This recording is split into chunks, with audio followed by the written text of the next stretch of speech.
السلام عليكم ورحمة الله وبركاته. الحمد لله وحده والصلاة والسلام على من لا نبي بعد أما بعد. أعوذ بالله من الشيطان الرجيم. بسم الله الرحمن الرحيم. قل هو الله أحد الله الصمد لم يلد ولم يولد ولم يكن له كفوا أحد.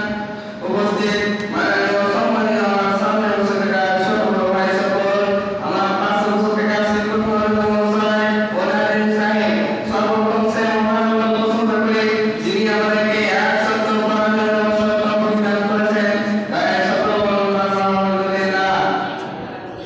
তারপর প্রধান গুরু ধর্মের নেতা মাওলানা নবী দস্তগীর নবী আহমদ নবী মুস্তাফা নবী মুহাম্মদ মুস্তাফা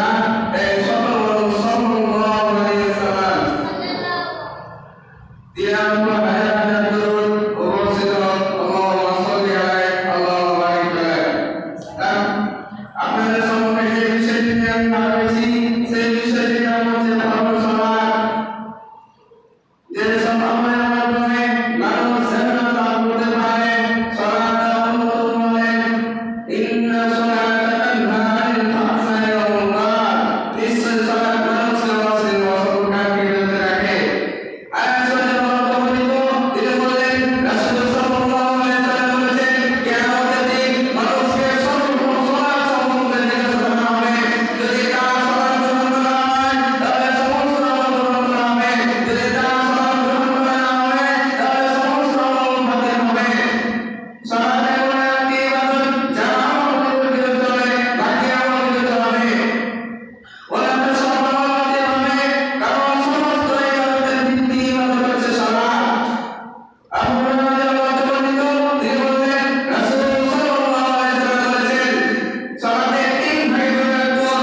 এক নম্বর হচ্ছে কি পবিত্রতার মাধ্যমে, দ্বিতীয় ভাগ হচ্ছে রুকুর মাধ্যমে, তৃতীয় ভাগ হচ্ছে সিজদার মাধ্যমে অর্জিত হওয়া। এগুলো যে পরিপূর্ণ আদায় করলো তার সালাত বিশুদ্ধ হলো এবং সমস্ত আমল বিশুদ্ধ হলো। আর তার সালাত গ্রহণ করা হবে না, তার কোনো এখান থেকে আমার পেয়ে হচ্ছে আমার